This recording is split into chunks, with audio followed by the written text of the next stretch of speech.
लोगों के बड़े भाई और पदाधिकारी के रूप में लें। ठीक है, हमारा बहुत संक्षिप्त यहाँ हो सकता है कार्यकाल हो, क्योंकि हमें दूसरी सेवा में जाना है, लेकिन हम कोशिश कर रहे हैं कि जितनी भी समस्याएं हैं हॉस्टल की, विशेषकर जो मूलभूत सुविधा नहीं है, तो 32 लाख का एक अब बना है एस्टीमेट पटना से। मेरी आज संकल्प लेने की कोशिश करता हूँ कि अपने जाने से पूर्व उसको पारित करा के जाऊँ, ताकि जो है ये इसका जो भी बच्चे रहें। उसके अलावा सबसे प्रमुख जो छात्र छात्राओं की सुविधा होती है वो होती है कि लाइब्रेरी की, जिसकी मांग भी है। हमें उस मत में आवंटन नहीं है, लेकिन मैं आज फिर एक संकल्प खुद से लेता हूँ कि मैं कोशिश करूंगा कि कल परसों डायरेक्टर साहब हमारे बदल गए, फिर भी मैं लगातार उनसे पर्सनल संपर्क करके उनसे पैसे मांग करूं, उस पद में नहीं है, और लाइब्रेरी किसी तरह चालू करा दूं, और अच्छी लाइब्रेरी। मैंने 8 लाख का आवंटन मांगा है, अब जितना भी आ जाए, लेकिन एक अच्छे तरह से लाइब्रेरी चले। यहाँ पर टीवी की भी व्यवस्था के लिए मैंने कहा है। और आप छात्रों लोगों से यही अनुरोध है कि कुछ ऐसा माहौल बनाइए, हम पहले भी कहे हैं कि यहाँ से सब लोग सफल होके जाएं, जो जिस क्षेत्र में है पढ़ाई लिखाई, जो टीचर बनना चाहते हैं टीचर, जो पुलिस में जाना चाहते हैं पुलिस में, जो लोक सेवा आयोग में जाना चाहते हैं लोक सेवा आयोग में, ज़्यादा से ज़्यादा एकदम आप करिए। और जो सहूलियत होगी, सहूलियात हम लोग के विभाग की तरफ से होगी, वो ज़रूर आप लोग जो है उसमें आप ज़्यादा से ज़्यादा भाग लीजिए। फ्री कोचिंग जो चलती है डीएस कॉलेज में, तो हम चाहेंगे कि आप लोग उसमें ज़्यादा से ज़्यादा इनरोलमेंट करें, आप लोग वहाँ जाएं, और कोई दिक्कत होती है तो हमें बताएं, हम कोऑर्डिनेटर साहब से बात करेंगे। आप लोग वहाँ कोशिश करिए। एसएससी रेलवे बैंकिंग की चलते रहती है, अभी नया बैच हो सकता है फरवरी या मार्च में शुरू होगा, तो हम चाहेंगे ज़्यादा से ज़्यादा छात्र हमारे यहाँ के जाएं, यहाँ के छात्र रहें कॉलेज के अलावा। ठीक है, तो उससे आप लोगों को और एक जो सुविधा है, पैसे बिना पैसे की मुफ्त जो है कोचिंग योजना है। यही नहीं है, जो छात्र आप लोगों में से बीपीएससी यूपीएससी का करना चाहते हैं, पटना में फ्री कोचिंग है। सब इंस्पेक्टर का करना चाहते हैं, वहाँ भी फ्री कोचिंग, और रहने का भी सुविधा फ्री। ऐसा नहीं कि खाली कोचिंग फ्री है। तो यहाँ तो छात्रावास में आप लोग रहते हैं, अगर आप बाहर नहीं जा सकते हैं तो यहाँ पर आप डीएस कॉलेज में जो हम लोगों की मुफ्त कोचिंग चलती है, वो बैच वाइज चलती है, जैसे 6-6 महीने का बैच होता है। तो नया बैच शुरू होने वाला, आप लोग हम लोग के संपर्क में रहें, अपने छात्रावास अधीक्षक के माध्यम से या डायरेक्ट भी आप लोग में से आते रहते हैं, आप लोग रहें। और जैसे ही नया बैच शुरू होने वाला होगा, हम एक पूर्व सूचना यहाँ देंगे, आप लोग को दिलवाएंगे, तो वो आप उसका भी फ़ायदा उठाइए। और ये सब फायदा ही उठाइए, साथ साथ जो अल्पसंख्यक समुदाय के लिए जो सरकार की लाभकारी योजना है, वो भी अपने ग्रामीण क्षेत्रों में आप लोग फैलाइए। बहुत सारी योजनाएं हैं, जैसे रोजगार ऋण योजना है। अभी जैसे इस साल हम लोगों ने मैं जब यहाँ से आया 3 साल का पेंडिंग था, सभी को क्लियर करवाया। इसमें क्या है कि अल्पसंख्यक समुदाय के, अल्पसंख्यक मतलब सभी 6 अल्पसंख्यक समुदाय जो है, तो उसमें सभी लोग 18 साल से 50 साल की उम्र में। आज सबसे बड़ा प्रॉब्लम है लोगों के सामने रोजगार का, तो रोजगार जो है उसमें 5 लाख तक का ऋण मिलता है, वो भी 5% साधारण ब्याज की दर से। आप लोग पढ़े लिखे हैं, समझते हैं, साधारण ब्याज बैंक में कंपाउंड मिलता है, चक्रवृद्धि ब्याज से मिलता है, और बहुत ज़्यादा 10% से कम कोई लोन में नहीं होता। यहाँ 5% के हिसाब से मिलता है, वो भी मात्र साधारण ब्याज से। साधारण मतलब अगर 100 रुपया लोन लिए तो 5 साल में आपको मात्र कितना 25 रुपया चुकाना होगा मात्र।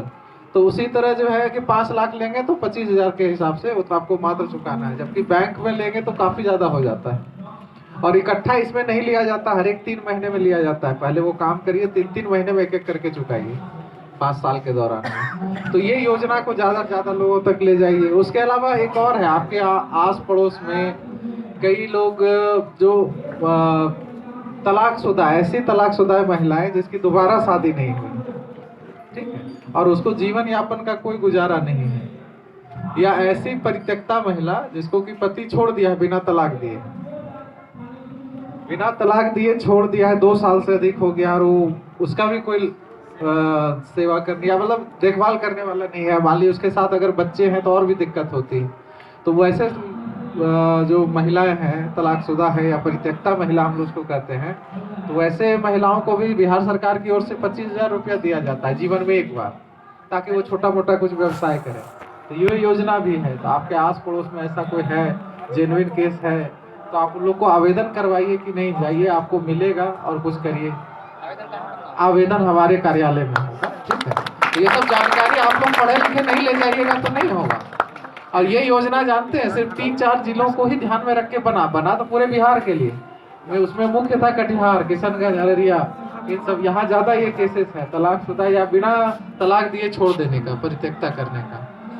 तो आप लोग जो सही व्यक्ति हैं, जो सही ऐसी औरतें हैं जिसको ज़रूरत है, तो वैसे लोगों को जो इसका आप सिर्फ जानकारी दीजिए। जांच तो हमारे स्तर पे हो जाएगी, विभाग के स्तर पे मिलना है कि नहीं मिलना है। आप लोग वो जानकारी फैलाइए इस योजना का।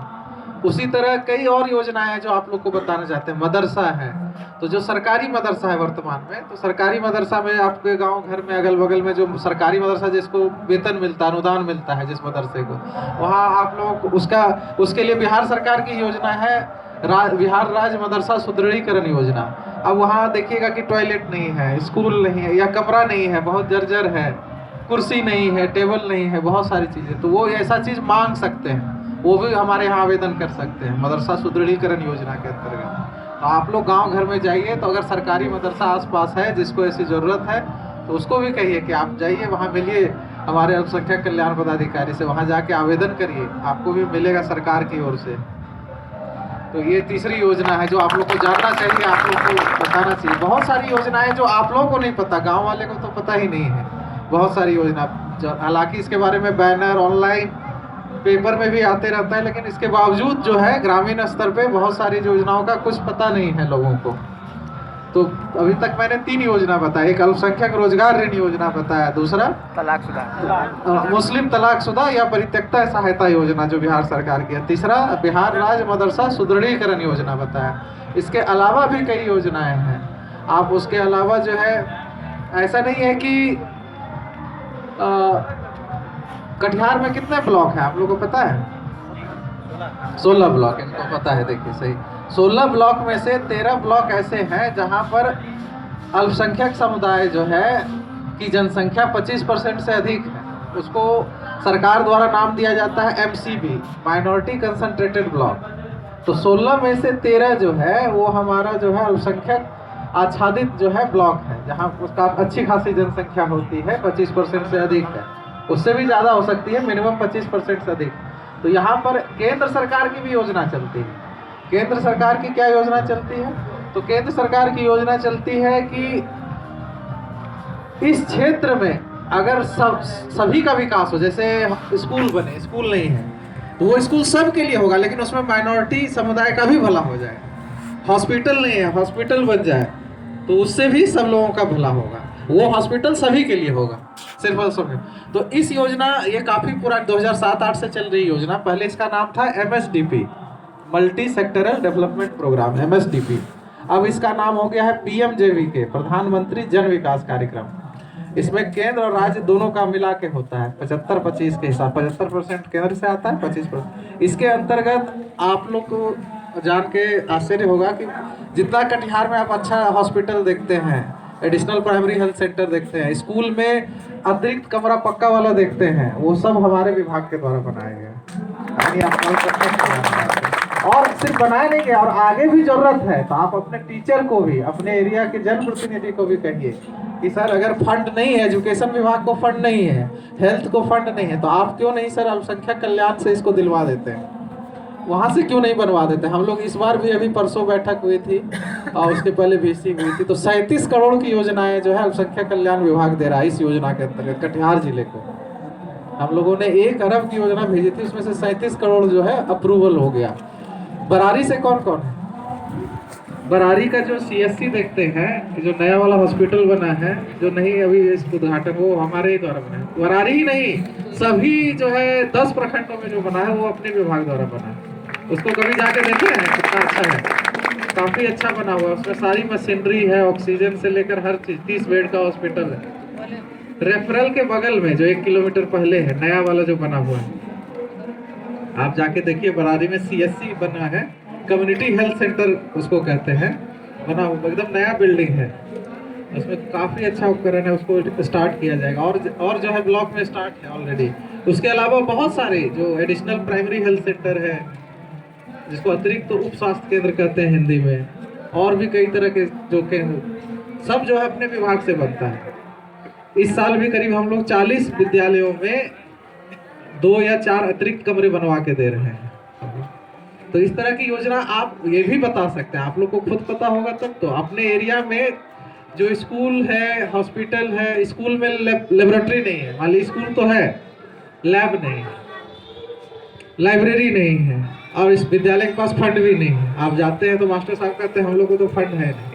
तो कहिए कि आप जाइए, आपका जो है 16 में से अगर ये 13 ब्लॉक में स्थित है तो आप जाइए कि आप अपना एक योजना जाइए अल्पसंख्यक कल्याण विभाग को दीजिए कि भाई हमें ये उपलब्ध कराया जाए, हम एमसीबी ब्लॉक में हैं, ठीक है।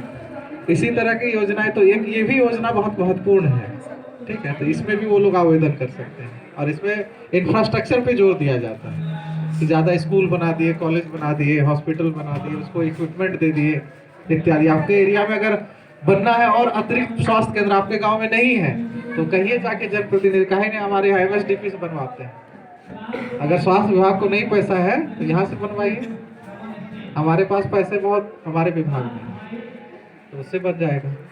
तो ये योजना जानेंगे तब तो आप लोगों तक लेके जाइए, ठीक है। तो अब इस कौन सी योजना है ये? प्रधानमंत्री जन विकास कार्यक्रम। पहले MSDP नाम, पुराने लोग ब्लॉक सब में MSDP ही नाम जानेंगे, MSDP से। इसके अलावा भी कई हम लोगों के और भी योजना बताते जाए तो 12, 13, 14 ऐसी योजनाएं हैं।